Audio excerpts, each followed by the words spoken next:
So Ralph, let me ask this. Why does I-94 have to be an omnibus? Really, it's an 18-page bill. If we agree on all of these very minor measures, then why not start with the minor measures upon which we agree? Why is it loaded up like a shopping cart with measures with which a lot of people disagree? What do you think it's loaded up with? We're going to get into transfers, right?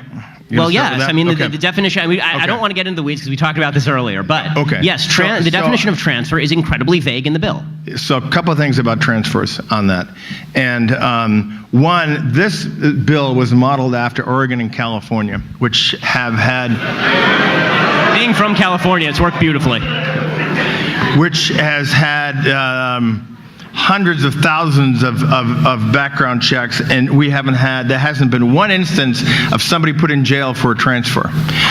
Secondly, the key thing on a transfer is that you have to knowingly circumvent the law. In other words, you have to be a black market dealer, or otherwise you're not going to be criminalized for it. That transfer issue is put in there to affect this individual to gun show. So gun shows are private sales. You can sell a couple of guns, but you had black market dealers that were selling 50 AK-47s a session against the law. Those people should have been, by definition, federally licensed firearm dealers. So it's designed at some point to prevent the bad guys from doing it. It's not a gotcha. Nobody wants gotcha for the average everyday citizen put in jail, and it will not happen that way because we have precedent in California and Oregon. Well, it should be, okay, let me tell you a little bit about the precedent in California for a second. In California, there are 30,000 mentally ill people who have guns. They have a grand total of 33 people, really, in the state of California who are tasked with taking these 30,000 guns away from these 30,000 mentally ill people.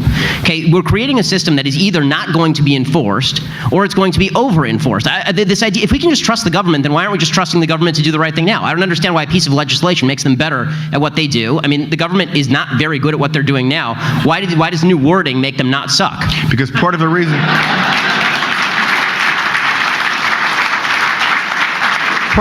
you have a law or initiative as a deterrent, that government won't even be involved, that the bad guys won't be going to gun shows to buy guns, so they have to circumvent it. Well, but that's exactly the point. If bad guys are not going to gun shows with regard to Ebola, and for a second, this is a mild digression. With regard to Ebola, the federal government just made the case that they don't want a federal travel ban, right? Because they said if there's a federal travel ban, people will just find a way to circumvent the federal travel ban. Okay, do you see the analogy here? Yeah, I'm not going there. I'm not going there. I'm here to talk about guns.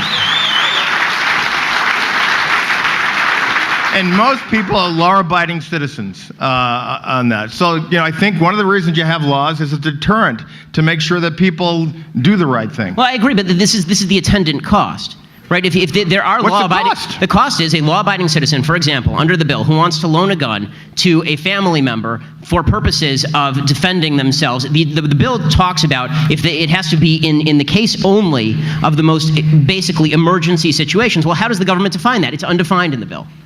Right? I mean, so I have a cousin or I have a sister-in-law who feels endangered by her husband. If I give her the gun and she says, I feel endangered, and she keeps it for a week, but the government only decides that she was endangered for 3 days, and the gun is stolen and used, then she can be prosecuted, I can be prosecuted, as well as the criminal. And you'll never be prosecuted. It's never happened. So again, it comes down to faith in government. You'll never be prosecuted. There's precedent here. You'll never be prosecuted. Use your best judgment and don't knowingly break the law. Then why don't we just pass a referendum that says, please prosecutors, do good stuff?